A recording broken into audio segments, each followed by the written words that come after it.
Bonjour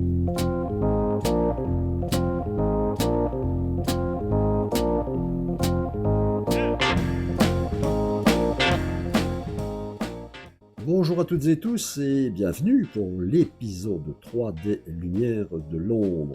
Aujourd'hui, je vous propose de découvrir un auteur également très prolifique, puisqu'il a écrit pas moins de 1000 chansons et non des moindres. Vous allez le constater par la suite.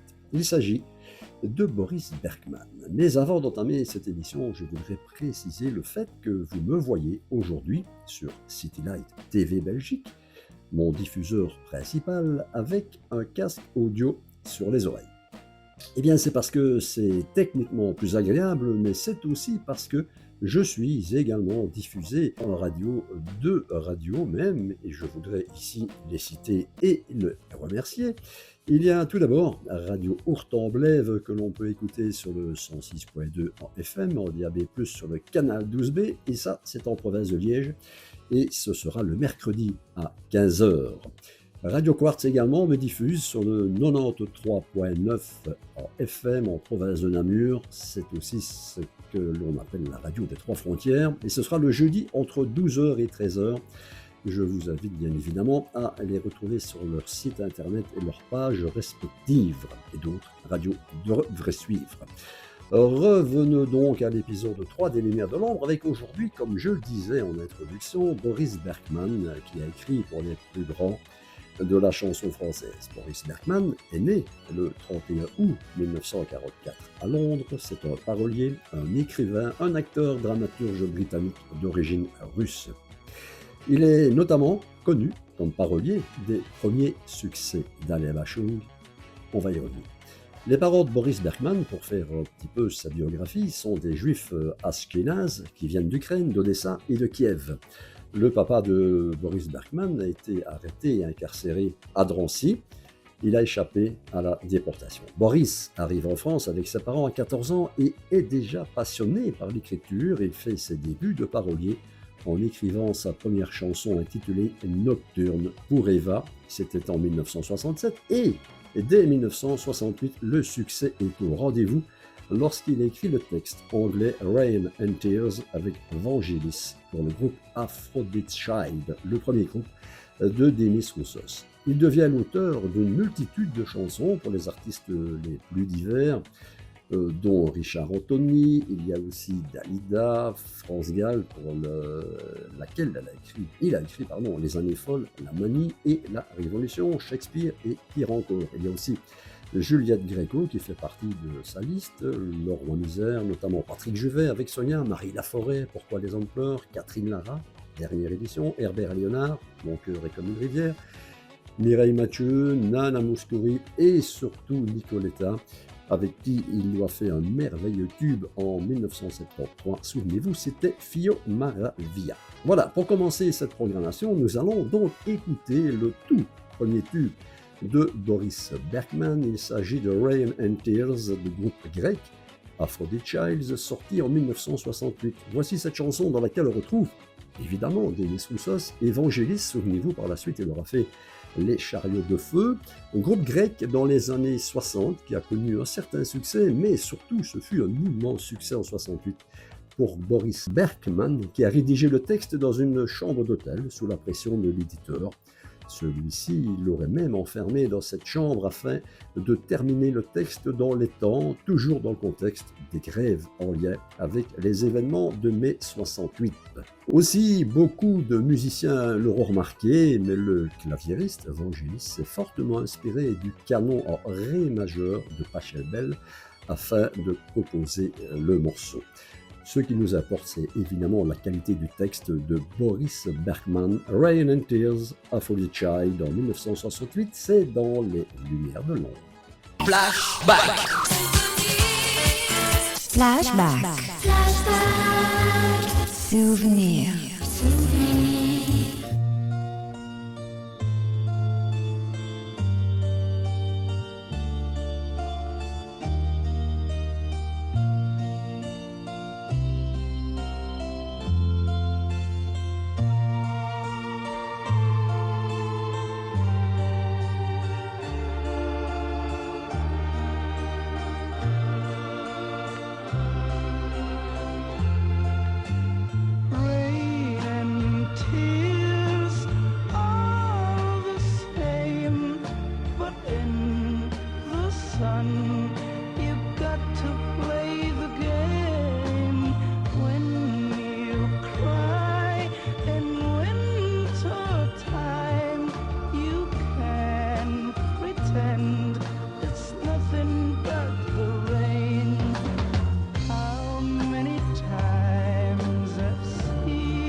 I need an answer, love. Rain and tears in the sun, but in your heart you feel the rainbow waves. Rain or tears, both are shown, for in my heart there'll never be a sun. Rain and tears are the same. In the sun, you've got to play the game.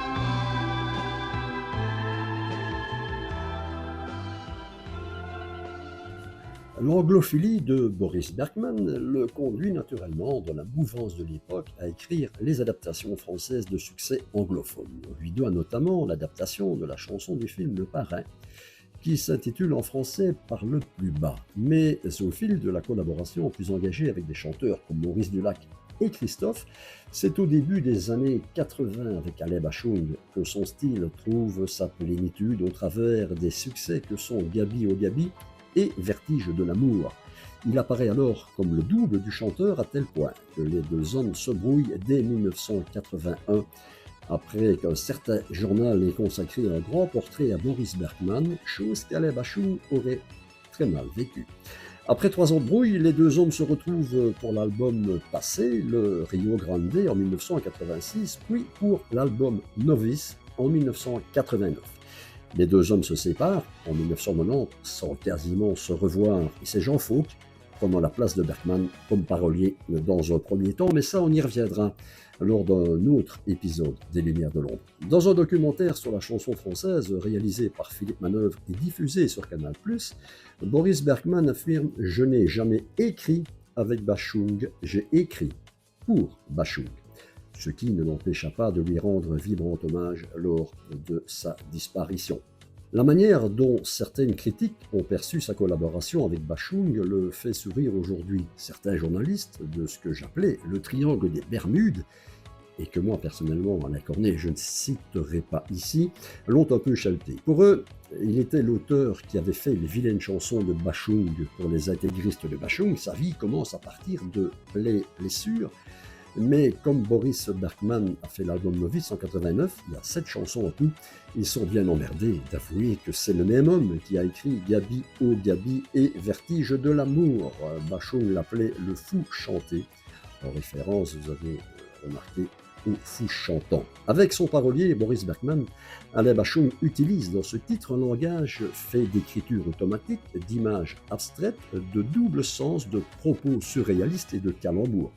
Par exemple, souvenez-vous, et vous allez réécouter, si ça continue, je vais me découper au lieu de je vais me casser. Oui, il ajoute, suivant les Poitillés. Donc, quoi de plus évident que d'écouter un des deux plus grands et des plus beaux textes de Boris Bergman et le deuxième tube, surtout d'Alain Bachung, Vertige de l'amour, en 1981. Elle est le premier single du 3e album studio de Bachung. Pizza, c'est son nom, et c'est dans les Lumières de l'ombre.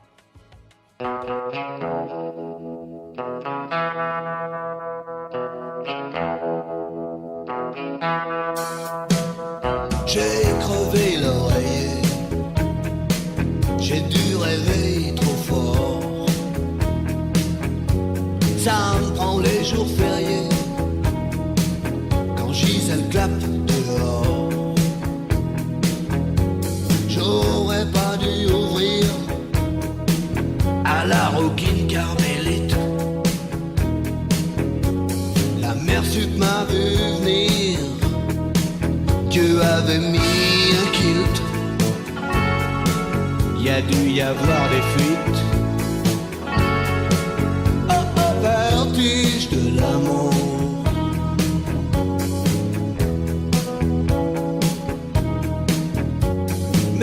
circuits sont niqués. Puis y a un truc qui fait masse. Courant peut plus passer. Non mais t'as vu ce qui passe. Je veux le feuilleton à la place. Oh oh, vertige de l'amour.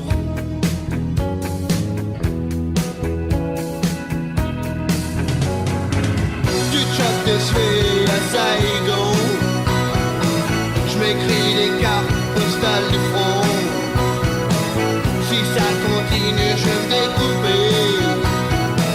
Suivant les coins de petit vertige de l'amour. Désir fou que rien ne chasse. Cœur transi reste sourd au cri du marchand de glace. Non mais t'as vu ce qui passe. Je veux le feuilleton à la place. Oh, vertige de l'amour.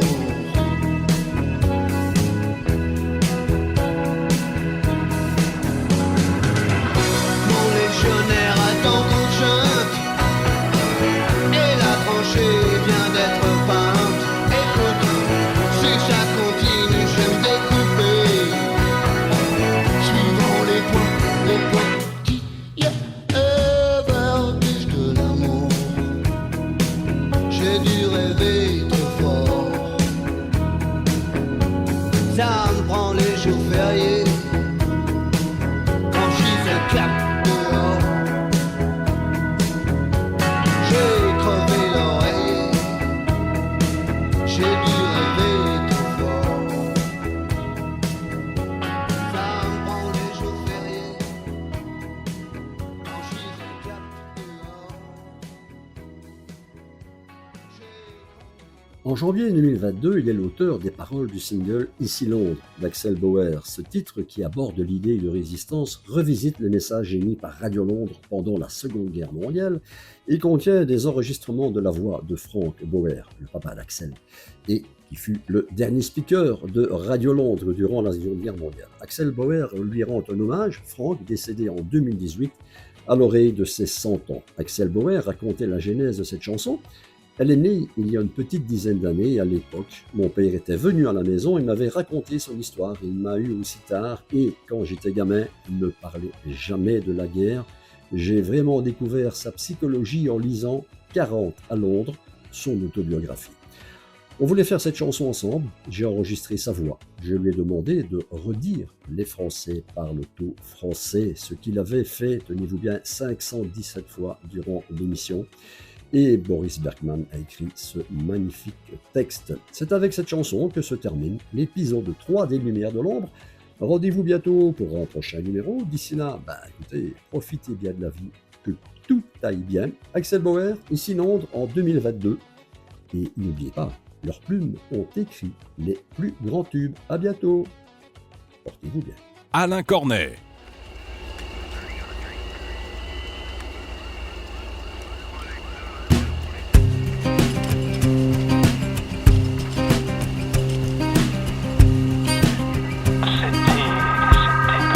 C'était Jean Marin, c'était Jean Berlet, c'était Jacques Brunius, c'était Pierre Bourdon, très important.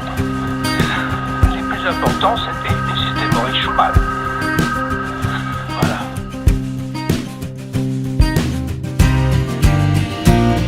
Les Français parlent aux Français. Les gorilles, bananes, l'archevêque. Le Vatican doit faire avec. Et la Valkyrie nous tamponne. Si l'on en croit Radio London.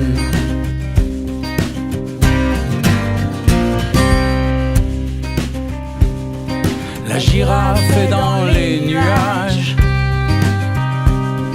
les yeux brouillés par le carnage. Le serpent nous tire les sonnettes, le facteur s'endort sous nos fenêtres. Ici,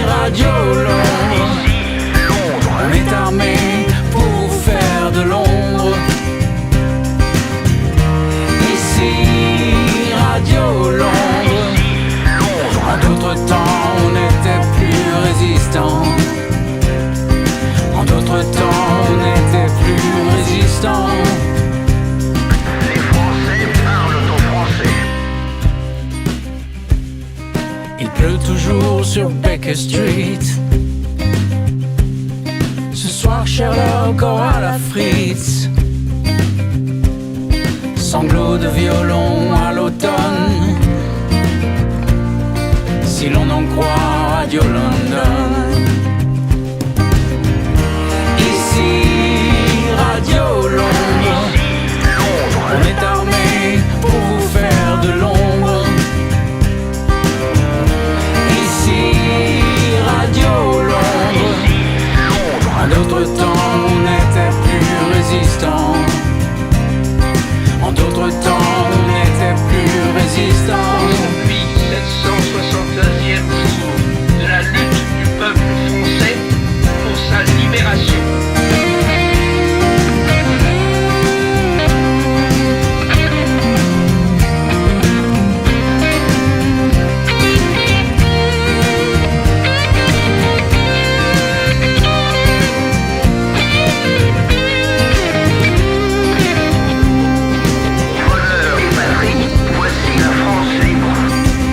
Chantera à minuit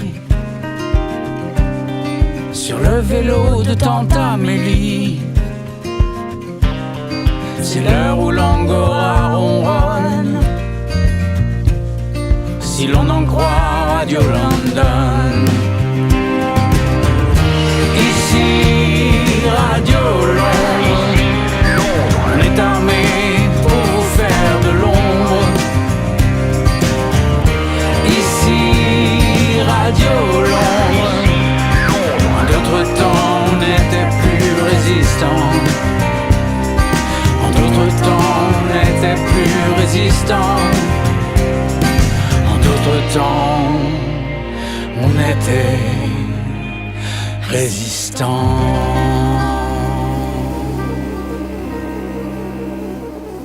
On ne pouvait pas se tromper dans les messages. Parce que si on s'était trompé, on aurait fait sauter un pont au lieu d'un autre. On se serait trompé de jour pour faire sauter un train, tu comprends ?